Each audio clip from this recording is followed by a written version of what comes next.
Welcome to another Con Tip, where we deliver fencing tips in under 120 seconds. Today, we're covering how to use fences to protect your property from wildlife. Fences are a powerful tool to keep wildlife out. From sturdy mesh to high fences, there's a solution for every need. Step 1. Choose the right height. For deer and larger animals, you'll need a fence at least 8 feet tall to prevent them from jumping over. Step 2. Use tight mesh for smaller animals. A wire fence with small gaps can keep out rabbits, raccoons, and other critters. Step 3. Consider electric fences for added security.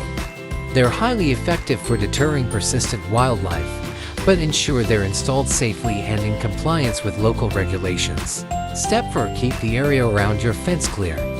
Overhanging branches or brush can provide a way for animals to climb over. Let's recap. 1. Build high fences for large animals. 2. Use tight mesh for smaller critters. 3. Try electric fences for extra protection. 4. Maintain a clear perimeter. With the right fence, your property can stay safe from unwanted visitors. If you found this tip helpful, please like and subscribe for more Con Tips. Check out our playlist for more. Should you require professional help, you can contact us on this number or on our website.